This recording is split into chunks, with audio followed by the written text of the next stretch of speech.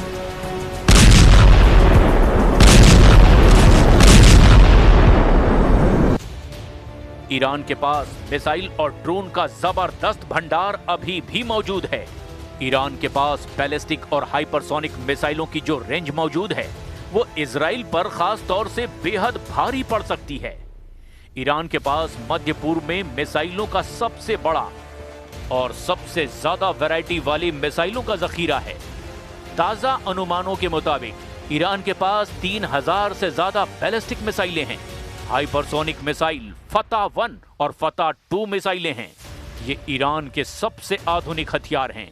इनकी गति ध्वनि की गति से भी 13 से 15 गुना ज्यादा है, यानी मैक 13 से लेकर मैक 15 तक है, जिसे इजराइल का मौजूदा कोई भी एयर डिफेंस सिस्टम आसानी से नहीं रोक पाएगा।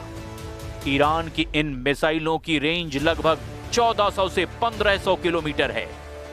जरा ईरान की लंबी दूरी की मिसाइलों के बारे में भी आप जान लीजिए। ईरान सेजिल मिसाइल 2000 से 2500 किलोमीटर तक मार कर सकती है और इजराइल के किसी भी कोने को अपना निशाना बना सकती है। यह सॉलिड फ्यूल आधारित है, जिसका मतलब यह है कि इसे बहुत कम समय में लॉन्च किया जा सकता है। खुर्रम शहर इसकी मारक क्षमता 2000 किलोमीटर है और ये 1500 किलोग्राम का भारी वॉरहेड ले जा सकती है। सटीक मार करने वाली मिसाइलें खैबर शेखन जिसकी रेंज 1450 किलोमीटर है और ये अपनी फुर्ती के लिए जानी जाती है, जो दुश्मन के रडार को भी चकमा दे सकती है। ईरान को ड्रोन सुपर पावर माना जाने लगा है। खास तौर से रूस यूक्रेन युद्ध में इसके ड्रोन्स ने शानदार प्रदर्शन किया है। शाहिद 136 इसे कामिकाज़े यानी कि आत्मघाती ड्रोन भी कहा जाता है। यह आकार में छोटा और सस्ता है, लेकिन 2000 से 2500 किलोमीटर की दूरी तक यह अपने टारगेट से टकराकर धमाका कर देता है। मोजर 10 ये ईरान का सबसे उन्नत ड्रोन है, जो 24 घंटे लगातार उड़ान भर सकता है और 300 किलोग्राम तक के बम या फिर मिसाइल ले जा सकता है। इसकी रेंज 2000 किलोमीटर है। शाहिद 107 ये एक नया टोही और हमलावर ड्रोन है, जिसे विशेष रूप से स्वार्म अटैक यानी कि दर्जनों ड्रोन का एक साथ हमला करने के लिए डिजाइन किया गया है। ईरान की क्रूज मिसाइलें पावे बेहद खतरनाक मानी जाती हैं, जो 1650 किलोमीटर तक मार कर सकती है और बहुत कम ऊंचाई पर उड़कर रडार से बच भी सकती है। ईरान का सुपर कैविटेटिंग टॉर्पीडो हूट पानी के नीचे 360 किलोमीटर प्रति घंटे की रफ्तार से चलता है, जो दुनिया के किसी भी युद्धपोत के लिए बहुत बड़ा खतरा है। ईरान ने अपना खुद का पावर 373 विकसित किया है और दावा है कि ये रूस के S-300 से भी बेहतर है। We are engaged in a full-scale war. Right now, the enemy has placed most of its hopes on knocking us down through economic pressure. You cannot conquer a nation with bombs, fighter jets, or missiles. To defeat us, they would have to come and face us on the ground. And if they were to confront this nation on the ground, if we remain determined, united, and committed to working together to make our country proud, it would be impossible for them to bring Iran to its knees.